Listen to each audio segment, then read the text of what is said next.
We hear a lot about psychedelic-assisted therapy, but 3 out of 4 people who choose to consume psychedelics do so at home or in nature with friends or loved ones. I'm April, founder of Set, an integration platform to help you get the most out of your psychedelic experiences. The podcast episode you're about to listen to may reference one of my previous shows, The High Guide or How to Do the Pot, because I've been a trusted source in cannabis and psychedelics since 2015. I invite you to visit getsetset.com and sign up for our newsletter to receive your free guide on set and setting to make the most of your next psychedelic journey.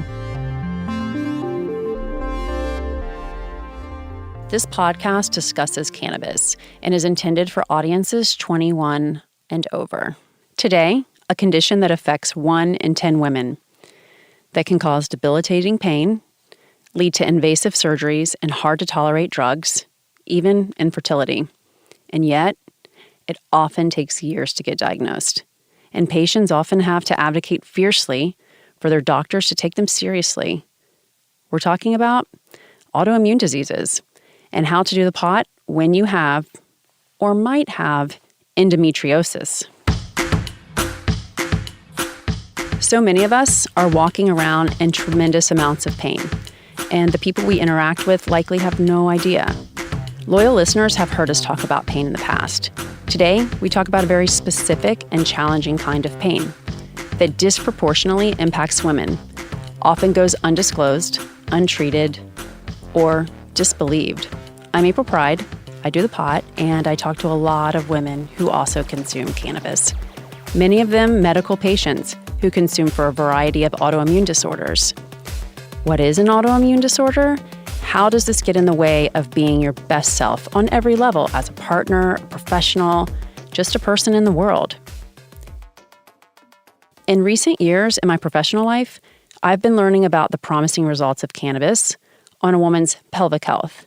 And yet in my personal life, I was hearing from multiple women I loved about their premature hysterectomies, ultimately as a result of undiagnosable endometriosis, which, come to find out, is an autoimmune disorder.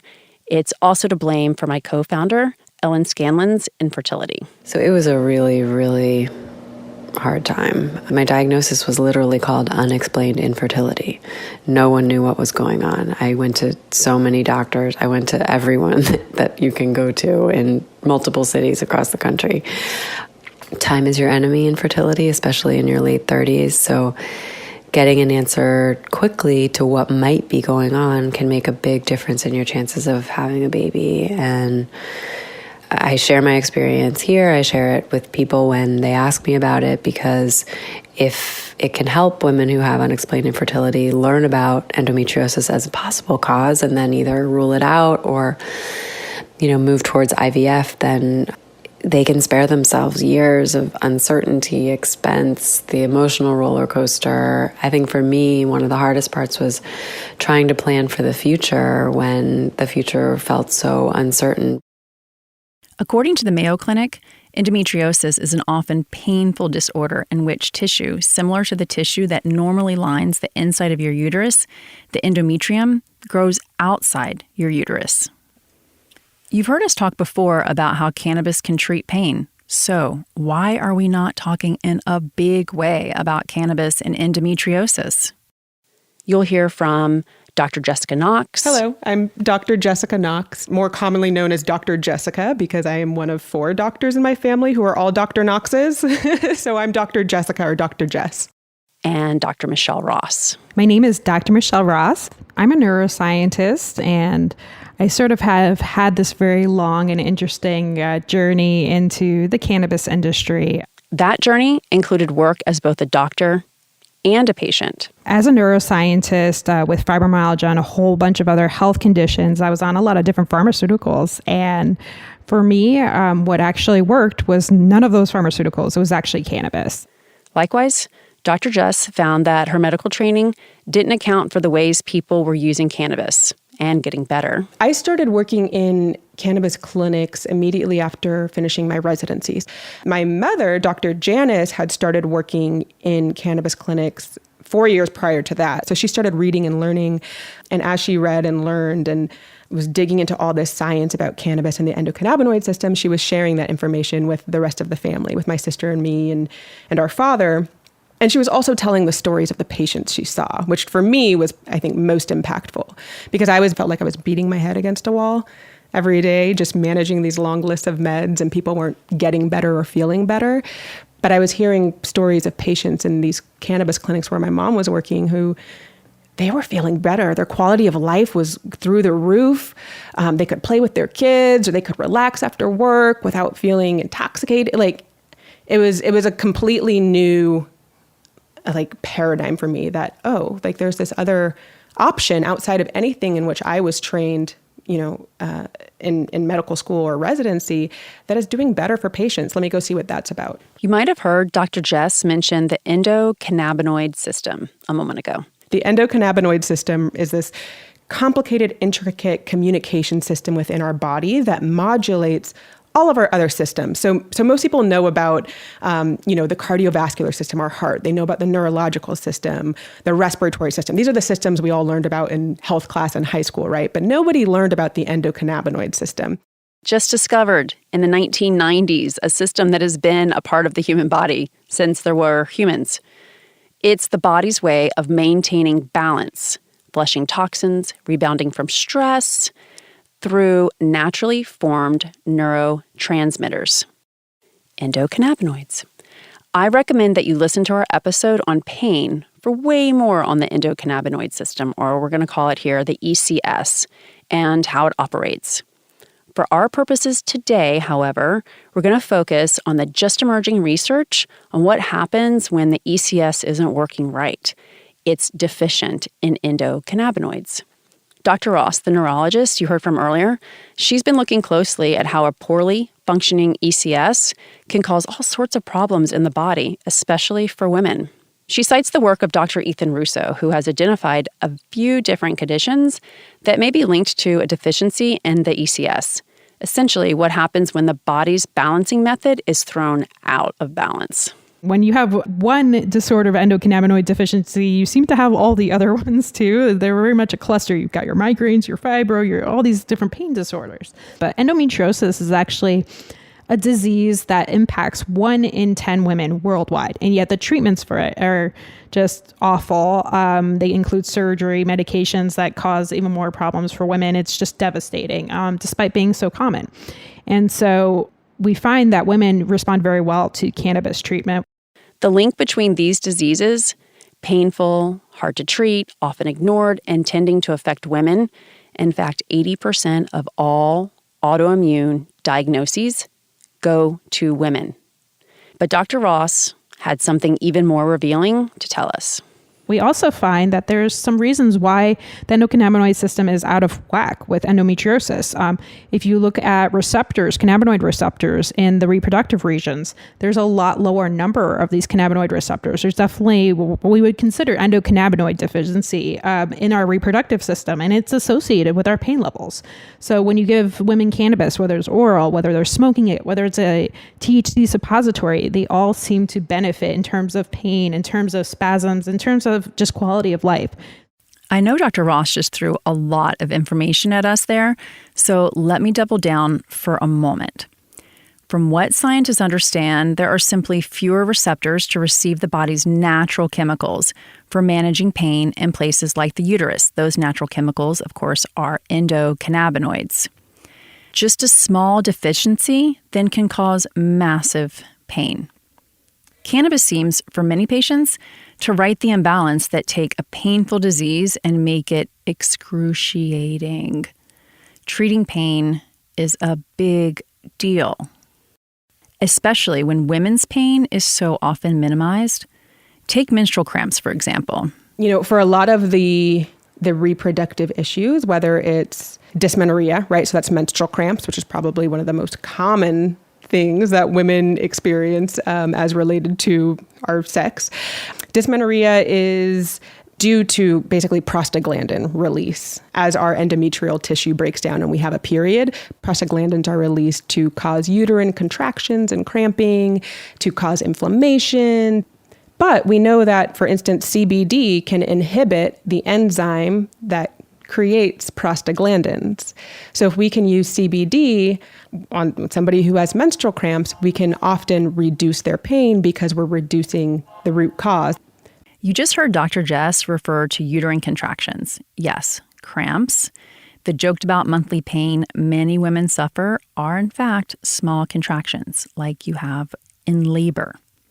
When women are expected to play through the pain, it can be even more difficult to diagnose extreme cramping that can be a symptom of endometriosis. It can take a decade for an American woman with endometriosis to understand that her cramps are not normal. And Black women face an additional hurdle. A recent University of Virginia study found that false beliefs about biological differences between Blacks and whites continue to shape the way we perceive and treat Black people. They are associated with racial disparities in pain assessment and treatment recommendations. In other words, Black Americans often have their pain disbelieved or treated differently. And as we've said, pain is the primary symptom of endometriosis. As damaging as this disease is for all women, it takes a particular toll on women of color, Black women in particular. And a further delay in diagnosis tends to lead to more invasive treatments, such as hysterectomy. For a long time, there weren't options. You had to have surgery to confirm you had it, and so most women are dealing with some type of pain med or other side effects. You may not hear from your doctor that cannabis can help, but it can. It can. You kind of have to hear about it through a friend and then experiment on your own. People don't know that there might be other options because there haven't been. That's why doctors like Jessica Knox and Michelle Ross are so focused on spreading the word about cannabis and the benefits it can have for patients with endometriosis and other autoimmune diseases. But it's not only cannabis research we need to make endometriosis more manageable. I would really love to see a better test for this disorder. Because right now the diagnosis is a laparoscopy. So it's a surgery that you need to recover from just to diagnose your disease. Do I have this disease or is it my pain from something else? So you have to get the surgery to even be diagnosed. And it's just a really, really big hurdle. So what's the best way to figure out if cannabis can work for you? Just like you would with any personal decision, it's great to ask lots of questions when a doctor is prescribing cannabis. I asked Dr. Jess where a new patient should start. What are the 3 most important medical questions patients should ask about cannabis? I think patients should ask, well, first, a patient should want their clinician to know about cannabis and ideally about the endocannabinoid system. So I think a patient should ask their clinician or should ask around, like, what is going on with my endocannabinoid system such that I'm having this issue? Once we know like what's going on with their endocannabinoid system, we can help guide them to the appropriate cannabis-based medication. I think it's also really important for a patient to ask about or to make known their goals, right? A lot of times patients have goals that are not just specific to the ailment. A lot of diseases are also associated with poor sleep or feeling anxious or like decreased productivity or energy at work. And so I think having a clear idea of what your goals are. A third question should always be, what is the quality and safety of my cannabis medicine? All right, you're probably saying to yourself, April, I already know I'm in pain. I've been poked at, prescribed pain meds. You've convinced me that there's some compelling science to explore here. Just tell me how to do the pot. There are a bunch of different compounds in cannabis that can contribute to how it makes us feel and what benefits or challenges we can experience. And there are so many ways to ingest it. For today's High Five, I asked Dr. Ross to run through a few and how they might affect different people differently. Number 1, smoking. When you're smoking cannabis, it enters your system very fast because you're inhaling it. It's absorbed by your lungs and it goes in your bloodstream very fast. It doesn't get metabolized. It can cause euphoria that causes, inflammation reduction, pain reduction, spasm reduction. It's definitely the most fast-acting way that you can use cannabis. And then depending on your body, the duration could be anywhere from 3 hours to 4 hours. Of course, it's not easy to control, so that's why some people use other methods. Number 2, sublinguals. If you're consuming, say, CBD or THC drops under the tongue, that's called sublingual administration, and it's really where it's absorbed through your cheek or under your tongue. This is a fantastic way to get cannabis into the body without having to absorb those toxins from burning cannabis. So when you're smoking, you absorb ammonia and some of these other toxins. So it's not the cleanest way to use cannabis, but these drops get absorbed into your bloodstream. They can start working in anywhere from 5 to 15 minutes. They can be in your system again for like about 3 to 4 hours, but it works really, really fast. Number 3, edibles. There's also what we call oral administration or edibles. This can be anything from drinks to powders to edibles like gummy bears or brownies or things like that. Number 4, suppositories. Vaginal suppositories are shaped like an applicator-less tampon. They're small, they're easy to insert, and you want to be inverted, at least your pelvis inverted, for 20 minutes after you've inserted it so that it doesn't melt and end up in your underwear. For me, I find that any kind of pelvic pain, suppositories go directly to the source. That's my favorite way to deal with pelvic pain. And number 5, the bath bomb. Bath bombs are another super effective and very efficient way to deal with pelvic pain because you absorb cannabinoids through your vagina while you're in the bathtub.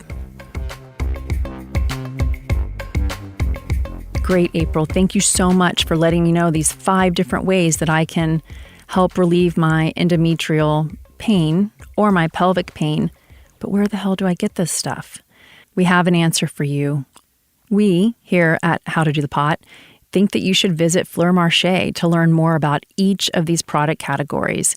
They have best-in-class products that are hemp-derived CBD products, and they also offer a lot of descriptors in terms of use cases. Say you have a need beyond pelvic pain. I think that they do an unbelievable job of making sure that you understand what those products are for. Each of the products have been vetted by the 2 founders, 2 women who are also mothers, and most recently had worked at Goop before founding this marketplace. My favorite products on the site, the 4 beginner kits that they offer for sleep, PMS, calm, and beauty. If you have no idea which product to choose a kit. Try a few things. This is going to be a process before you find out the exact product that works for you. So perhaps it's not you that suffers from PMS or sleep or calm, or perhaps you're beautiful enough. Maybe you have a friend this holiday season who could use a kit. Best Secret Santa gift ever. Visit fleurmarche.com. That's FLEURMARCHE, like it's French.com, and enter promo code DOTHEPOT, DOTHEPOT, for 15% off at checkout. The reason that we chose to focus on endometriosis for this episode on autoimmune, it's not because I haven't talked to so many women who have been diagnosed with fibromyalgia, who have rheumatoid arthritis. There are plenty of conditions that people are treating with cannabis, but there are so many women that don't know that endometriosis is also something that they can treat with cannabis. It's a little bit more complicated, right? So your pelvis has the second highest number of receptors in your body, second to the brain. So the best way to mitigate pain in your pelvis is probably to insert a vaginal suppository, right? And that's just not something that women are talking about, but it will help with your pain. There are 15 research studies that the NIH pulled together in one report that shows that cannabinoid medicine has an impact not only on pain symptoms associated with endometriosis, but also on retarding its growth. And no one is making that connection. In my mind, no one was making that connection. I'm talking to women whose lives have been turned upside down for decades because of this. But we're not talking about how cannabis is something that could potentially be very helpful for them. So that is why I think this topic and this episode is so important, because that connection needed to be made. You know, the complications around a woman's period, the pain that she experiences, it's been normalized, right? I remember being in high school and my friends were prescribed Anaprox, which, come to find out, not too long ago, I found out it is a pretty hardcore muscle relaxer that they're prescribing to 16-year-old girls, right? So these painful periods are not experienced by everybody, but they are, again, experienced by 1 in 10 women. I got terrible cramps. Terrible.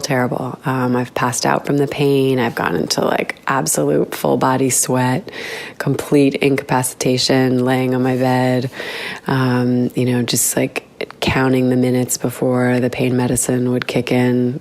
When I think about labor, I was in labor for 13 hours, and I would say like the first 10 of it were not that dissimilar to some of the worst moments of the cramps that I experienced. If this sounds like you may want to consider cannabis as a form of medication to mitigate some of these symptoms. And you should also talk to your doctor. We need research. Women should not have to wait until they're having a hysterectomy or they're having an egg implanted so that they can carry a child that they've waited so long and worked so hard to have, to find out that the reason that they've had painful periods, that they're bleeding out, that they can't conceive, and that they're having hysterectomies at 40 is because of endometriosis. When, again, they've been experiencing symptoms for decades. We need to find out sooner.